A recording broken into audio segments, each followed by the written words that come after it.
Stop me if you've heard this one before. It's stinky, slimy, and invading our shorelines. Sargassum season, it is back.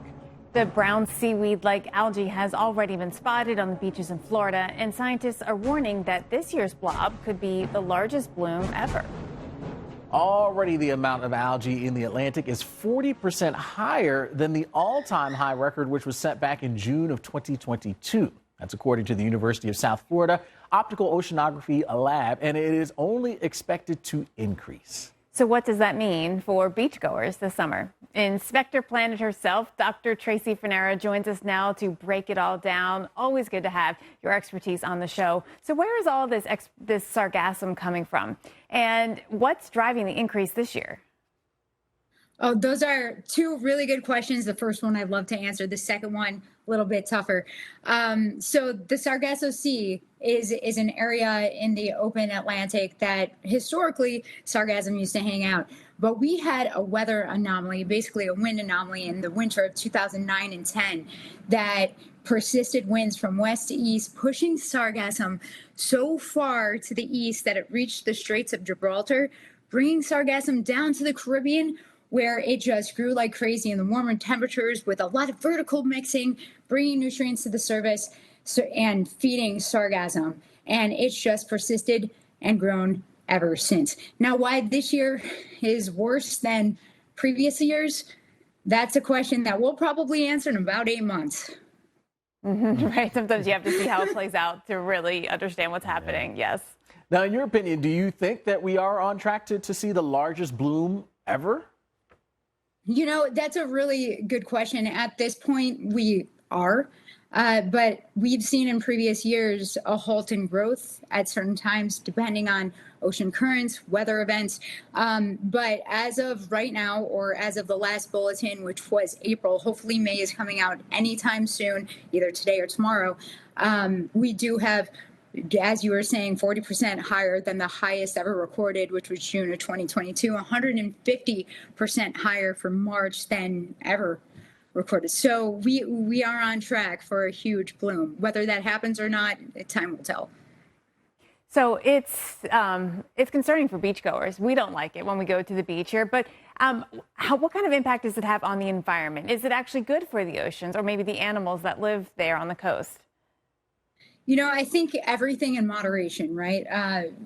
Sargassum has been really good for habitats. It is essential for juvenile species of economic value, like certain fish and juvenile eel depend on it. It provides protection and nutrients. It's basically floating habitats.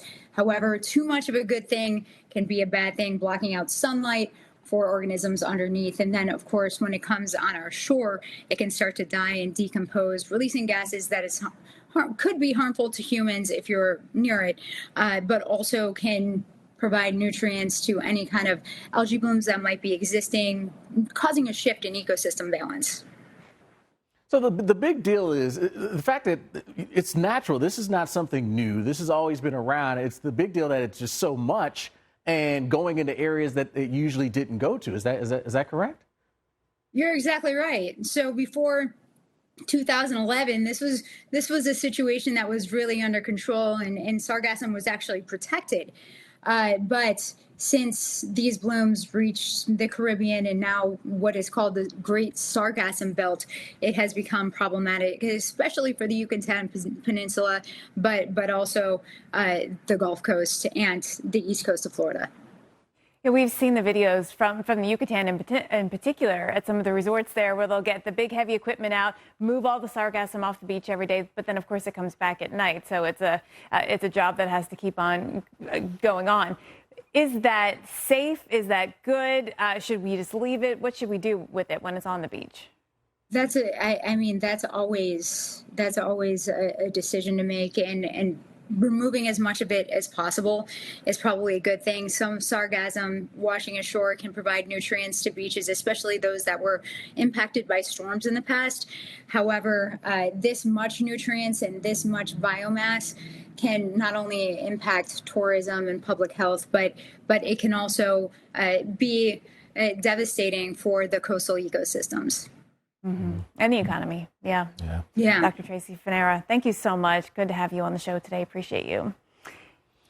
Man, this is one of those things. I mean, we keep returning to this, right? And it being a big, major problem for not just again people, but the animal life as well. We had such an ocean heat wave the previous summers, and this summer it's not as hot. Right. So I was kind of hopeful that maybe might have helped maybe us that out was. a bit. But I guess there's just so many factors. Well, to check out the weather that is washing ashore on your beach plans, swim over to the TWC streaming app. This is your home for alerts and changes to the conditions that could impact your day at the coast.